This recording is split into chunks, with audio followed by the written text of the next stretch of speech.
साधु। नमो तस् भगवतो अरहतो सम्मा संबुद्धस्स। नमो तस् भगवतो अरहतो सम्मा संबुद्धस्स।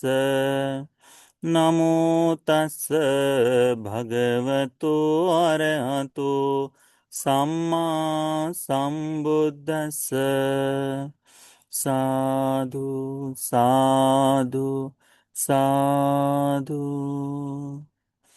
श्रद्धावान उपासक उपासिकागण, हम लोग निरंतर प्रतिदिन सुबह धर्म श्रवण करते हैं, जिसमें हम संयुक्त निकाय का अभ्यास कर रहे हैं। इस संयुक्त निकाय में हम लोग काश्यप संयुक्त का अभ्यास देख रहे हैं। इस काश्यप संयुक्त का छठा सूत्र आज हम अभ्यास में लाएंगे। इस सूत्र का नाम है ओवाद सूत्र। ओवाद का मतलब होता है अववाद, अनुशासना करना। ठीक है, तो किस भिक्षु को यानी अववाद अनुशासना करना चाहिए करके इस बारे में भगवान ने कहा है। भगवान बुद्ध जी एक समय राजगृह में वेलुवन में विराजमान थे, तब यह देशना दी गई है। अतखो आयस्मा महाकाश्यपो येन भगवा तेनोपसंकमी। एक समय उस समय महाकाश्यप भंते भगवान के पास आए, आकर भगवान बुद्ध जी को नमन किया। भगवान को नमन कर कर महाकाश्यप भंते जी को भगवान बुद्ध जी जब एक और बैठे हैं महाकाश्यप, तब भगवान बुद्ध जी काश्यप को इस तरह से कहते हैं ओवाद काश्यप भिक्खु।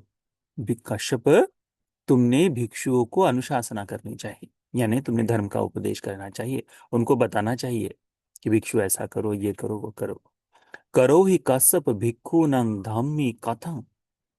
काश्यप, तुमने भिक्षुओं के साथ धर्म की कथा करनी चाहिए करके, यानी धर्म का उपदेश, धर्म के बारे में तुमने बताना चाहिए। अहं वा काश्यप भिक्खु ओवदेय त्वं वा।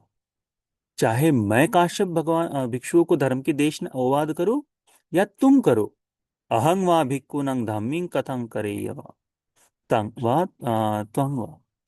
या मैं धर्म की बात कहो या तुम कहो, दोनों ही समान है करके कहते हैं।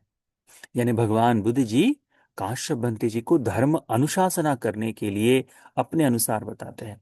किसी भिक्षु के बारे में कुछ कहते हुए उनको डांटना आदि सारी चीजें, उनको इस बारे में भिक्षु ऐसा करो, भिक्षु ये मत करो, भिक्षु ये करो करके बताने के लिए काश्यप भंते जी उपयुक्त है करके भगवान अनुशासना करते हैं। भगवान काश्यप भंते जी को अनुमति देते हैं कि महाकाश्यप, तुम भिक्षुओं के साथ धर्म की बातचीत करो, तुम करो या मैं करूं, वो समान ही होगी।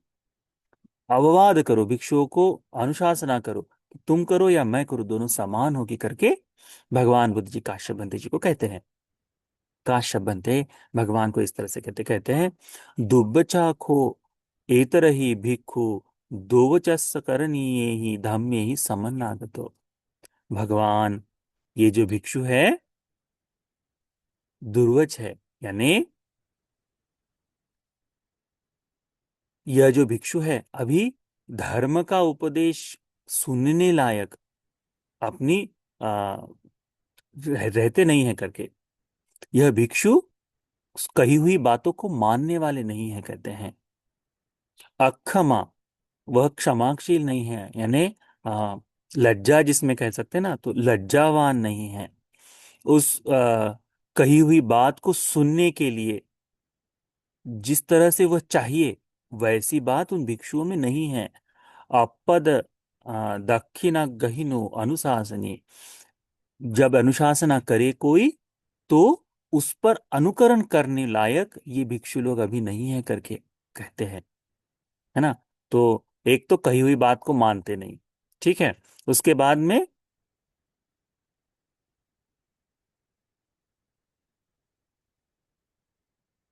जिस कारण से कोई बात न माने, ऐसे ही कही हुई बात को अनसुना कर देने वाले स्वभाव से युक्त हैं, ठीक है। वह किसी के अनुशासना जो है, किसी की बात न सुनने वाले हैं। तो देखो कितना, यानी भगवान के समय में भी ऐसे भिक्षु थे। आज ऐसे भिक्षुओं का होना बड़ा सरल है। आज कही हुई बातों को नहीं मानते ना। ये सामान्य, अपने से बड़ा भिक्षु कोई हो तो वो उसकी बात को मानना चाहिए। इस तरह से गौरव भक्ति का भाव भिक्षुओं में नहीं हो रहा। तो भगवान के समय में भी ये था, महाकाश्यप भंते जी बताते हैं, और भगवान को बताते हैं महाकाश्यप भंते जी क्या कहते हैं। इदाहं भंते अदस भांडं च नाम भिक्खु आनंद सद्धा विहारिका। आनंद भंते जी के शिष्य भांड नाम के भिक्षु जो है वह, तथा आ, अभिंजिकांच अभिजीन करके, अभिजीत करके या फिर अभिजीत करके एक भिक्षु है, जो अनिरुद्ध से सद्धा विहारी, अनिरुद्ध के जो शिष्य है, वे दोनों भिक्षु अन्यमन्यं सुतेन उच्चावदन्ते, एक दूसरे से बुलाकर ऐसी बात करते हैं। क्या कहते हैं, ये ही भिक्षु को बहुतरंग भाषित, आओ भिक्षु देखते हैं कौन बहुतर भाषित, कौन अधिक धर्म का उपदेश करता है। को सुंदर तरंग भाषिष्यति, कौन सुंदर तरह से धर्म का उपदेश करता है। को चिरतरंग भाषिष्यति, कौन लंबे समय तक देशना कर सकता है करके हम लोग देखते हैं करके। तो धर्म का उपदेश कंपटीशन की तरह करना चाहते हैं। कंपटीशन यानी प्रतिस्पर्धा, कि देखो तुम करते हो या मैं, आओ देखते हैं कौन धर्म के कारण को लेकर बातचीत करता है। अभी हम लोग देखते हैं ना, धर्म का उपदेश करते समय, बातचीत करते समय, लोगों के सुख दुख के बारे में बोलते समय, उन्हीं के बारे में हम यदि लगे रहे तो धर्म के कारण कम आ जाए। परंतु भगवान ने ये स्कंद धर्म के ये स्कंद को बताया करके उपदेश करे तो उसमें धर्म की बात आ जाए। तो वैसे धर्म से युक्त जो बात करे हैं, ऐसी बात, तथा दीर्घ काल तक जो बात कर सके, कि कौन लंबे समय तक, कि अच्छा 1 घंटा बात करे, 2 घंटा 3 घंटा धर्म देशना कर सकता है, ऐसी बात। या फिर कौन सुंदर बात कर सकता है, कि अच्छा तुम्हारी बात अच्छा अधिक लुभावनी, उसकी बात और ज्यादा लुभावनी है। इस तरह से जो बातचीत के बारे में है, तो वह देखते हैं। इस तरह से ये भिक्षुगण दोनों आपस में बातचीत करते हैं। भगवान, मैंने इन दोनों भिक्षुओं को इस तरह से बात करते हुए देखा है करके कहते हैं। तब भगवान बुद्ध जी कहते हैं किसी दूसरे भिक्षु को, कि भिक्षु आओ जाओ, और मेरे वचन से, मेरे कहने पर, यानी मैंने कहा है करके, जैसे किसी को कहते हैं ना, जब भंते जी बुला रहे हैं तो भंते बुला रहे करके आ रहा है ना, वैसे ही भगवान बुला रहे हैं करके मेरे वचनों से जाकर भंड नाम के आनंद भिक्षु के सद्धाविहारी को, यानी शिष्य भिक्षु को, तथा अनिरुद्ध के शिष्य भिक्षु अभिजीत को बुलाकर लेके आओ करके कहते हैं, कि सत्था आमंत्य आमंत्य सी, आयस्मंत्य आमंत्य सी, शास्त्रा तुम भिक्षुओं को यहाँ बुला रहे हैं करके। तब यह भिक्षु वहां से सुनकर भगवान के पास जाकर उन दोनों भिक्षुओं के पास जाता है, और जाकर उन भिक्षुओं को यह बताता है कि भगवान ने तुमको बुलाया है करके। तब ठीक है बनते करके वे दोनों भिक्षु, भंड और अभिजीत, ये दोनों दोनों जो है भगवान के पास आते हैं। आकर भगवान को अभिवादन करते हैं, अभिवादन कर कर एक और बैठते हैं। एक और बैठे इन भिक्षुओं को भगवान बुद्ध जी पूछते हैं, सच्चं किर तुम में भिक्खवे अन्यमन्यं सुतेन उच्चावदथ। क्या ये भिक्षु सत्य है कि तुम एक दूसरों के साथ इस तरह से बात करते हो, कि कौन, आओ देखते हैं कौन अधिक धर्म का उपदेश कर सकता है, कौन सुंदर धर्म का उपदेश कर सकता है, कौन दीर्घ समय तक धर्म का उपदेश कर सकता है। तो एवं भंते करके, भगवान करके, जी भंते करके ये दोनों भिक्षु उत्तर देते हैं। ये बड़ी अद्भुत बात है। भगवान जब भी किसी भिक्षु को सत्य के बारे में पूछते, धर्म के बारे में पूछते हैं, यदि सत्य है, यदि ठीक है, तो हमेशा, चाहे वो गलत हो, चाहे उन्होंने गलती की हो, भगवान के पास हमेशा सत्य से ही उत्तर दिए, कि हाँ भगवान ने कहा है, नहीं किया है तो नहीं भगवान कहा है, परंतु सत्य ही कहा है। तो कहते हैं कि भिक्षु क्या, किंग खो में तुम्हें भिक्खवे एवं धम्मं देशितं आजानाथ। क्या भिक्षु तुमने मेरे से ऐसा कभी धर्म का उपदेश सुना है, क्या ऐसा कभी धर्म का उपदेश देते हुए मुझे देखा है, कि तुम भिक्षु देखो, एक दूसरे से ऐसी बातचीत करो, एक दूसरे से ऐसी स्पर्धा करो, और देखो कि कौन बहुत धर्म का उपदेश करे, कौन सुंदर धर्म का उपदेश करे, कौन दीर्घकाल तक धर्म का उपदेश करे। ऐसी बातचीत को तुम धर्म का उपदेश करते हुए मुझे सुना है। तो वे भिक्षु लोग कहते हैं, नो हे तंग बनते, बनते नहीं, ऐसा कोई उपदेश हमने नहीं सुना है करके। तो भिक्षुओं, नोचे कीर में तुम्हें भिक्कवे एवं धम्मं देसितं आजानाथ। दीर्घकाल में भी मैंने तुम्हें ऐसा नहीं कहा है ना। तो अथ किंग तुम्हें मोघ पुरिसा, ये जो मूर्ख की तरह तुम जो कर रहे हो, किंग जनता किंग पश्चंता, क्या जानते हुए क्या पश्चाते देखते हुए तुमने इस स्वाखा धर्म में प्रवज्जित बनकर एक दूसरे से इसी तरह का उपदेश, एक दूसरे से इसी तरह का विवाद, एक दूसरे से इसी तरह की स्पर्धा करने के लिए प्रवज्जित हुए हो करके भगवान बुद्ध जी उनको मूर्ख है करके डांट देते हैं। ये बड़ा अद्भुत होता है ना, कितने सरल शब्दों में भगवान ने भिक्षुओं को डांटा कि मैंने तुमको कोई ऐसा उपदेश नहीं किया, ठीक है, पर कैसे तुम इतने श्रद्धा से, क्या देखते हुए क्या जानते हुए इस तरह से विवाद करने की दृष्टि से तुम धर्म में शासन में प्रवज्जित हुए हो करके भगवान डांट देते हैं। तब वे भिक्षु भगवान बुद्ध जी के पैर पकड़ लेते हैं। अथ कोते भिक्खु भगवतो पादेषु शिरसा निपतित्वा भगवंतं एतद् वोचो।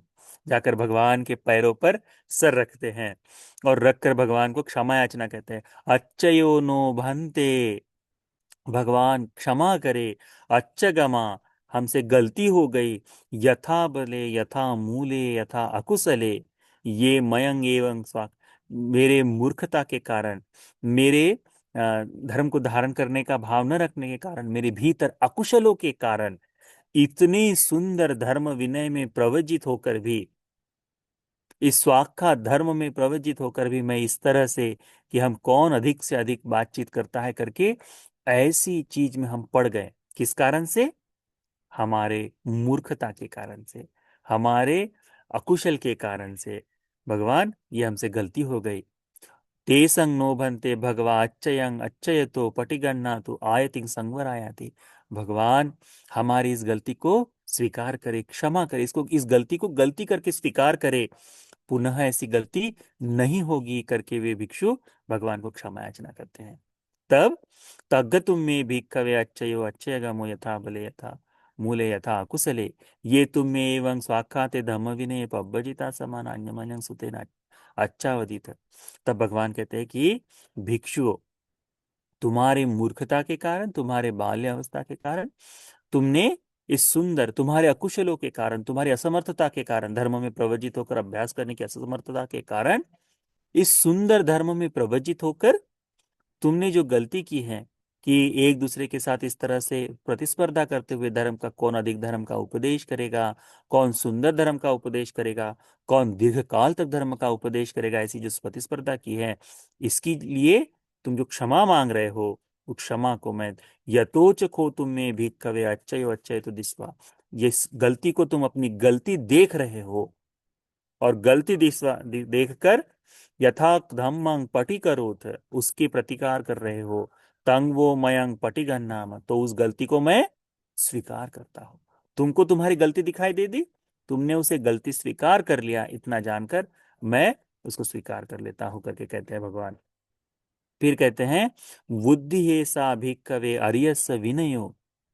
भिक्षुओं, इस आर्य विनय में वृद्धि यानी बढ़ोतरी होती है उनकी, जो अच्छयं अच्छय तो दिस्वा, जो अपनी गलतियों को गलती मान ले, यथा धम्मं पटी करोति, उस धर्म का प्रतिकार करे, उस गलतियों का प्रतिकार करके, आयतिंग च संवरंग आपज्जति, जो उन गलतियों पर संवर करे, अपने आप को संयमित कर ले, यह धर्म में वृद्धि देखी जाती है, उसकी धर्म में बढ़ोतरी होती है करके भगवान बुद्ध जी कहते हैं। तो बड़ा सुंदर सुंदर सूत्र है ये। देखिए, भगवान के समय में भिक्षु किस तरह से रहते थे, किस तरह से धर्म के बारे में बातचीत होती थी, किस तरह से सुंदर प्रकार से भगवान उनको अनुशासना करते थे, उपदेश देते थे, और किस तरह से भिक्षु लोग जीवन जीते थे, इसके बारे में हमको ये सुनने को, देखने को मिलता है। तो बड़ा सुंदर धर्म है ये, बड़ा सुंदर धर्म है। तो इसको सुंदर तरह से जानो, सुंदर तरह से देखते हुए इसका अच्छी तरह से अभ्यास, चिंतन, मनन करो। बहुत ही सुंदर है हम लोगों को जानने सीखने के लिए। तो यह जो धर्म का उपदेश है कि इसमें भगवान ने साधारणता, सरलता से कहे तो बताया है कि काश्यप, तुम भिक्षुओं को धर्म का उपदेश करो। तो काश्यप बनते भिक्षुओं को भगवान के बारे में, भगवान को बताते, भगवान, ये दो भंते जी इस तरह से मुझे सुनते हुए दिखाई दिए, ये धर्म को सुनने के लिए नहीं है, इनको मैं कुछ बताऊं तो ये नहीं मानेंगे। तो भगवान कहते, अच्छा, ऐसा भिक्षु लोग बोल रहे हैं, बुलाओ उनको। और बुलाकर बोलते, भिक्षु तुम क्या धर्म को इस तरह से स्पर्धा के रूप से देख रहे थे? तो कहते, हाँ भगवान, हमसे ऐसा बात हुई। तो भगवान डांटते हैं उनको कि भिक्षुओं, क्या कभी मैंने तुमको ऐसा उपदेश करने के लिए बोला है? क्या मैंने ऐसे किसी स्पर्धा के बारे में तुमको उपदेश करते हुए सुना है? तो कहते, भगवान नहीं।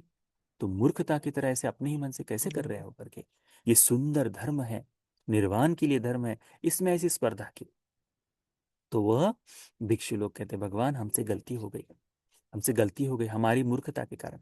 कई बार ऐसा होता है, भगवान की कही हुई बात से अधिक श्रेष्ठ बात मैं कह रहा हूं करके भिक्षु लोग आज बताने की कोशिश करती हैं। अच्छा, बनती भगवान की वहां गलती हो गई होगी, भगवान ने ऐसा नहीं कहा होगा, भगवान ने तो कुछ और कहा होगा, लोगों ने कुछ और अर्थ निकाल लिया, इस तरह से कह रहे होंगे। नहीं, हमें वो कहने की आवश्यकता ही नहीं है। भगवान का ये धर्म इतना परिशुद्ध सुंदर है, उतना धर्म पर्याप्त है हमें धर्म सीख लेने के लिए। ठीक है। तो भगवान उनको क्षमा कर देते हैं, जो क्षमा मांगकर उस अपनी गलती को गलती स्वीकार करके उस गलती को पुनः न करने के लिए संयमित हो जाते हैं। ऐसे लोगों को भगवान कहते हैं कि उनकी इस बुद्ध शासन में वृद्धि होगी, उनकी बढ़ोतरी होगी करके भगवान बताते हैं। तो यह ओवाद प्रथम सूत्र आप सभी को भगवान बुद्ध जी के प्रति, धर्म के प्रति, संघ के प्रति श्रद्धा को और बलवान हो जाने के लिए, उत्तम चार आर्य सत्य के बोध के लिए यह उपदेश उपकारी हो जाए। साधु साधु साधु।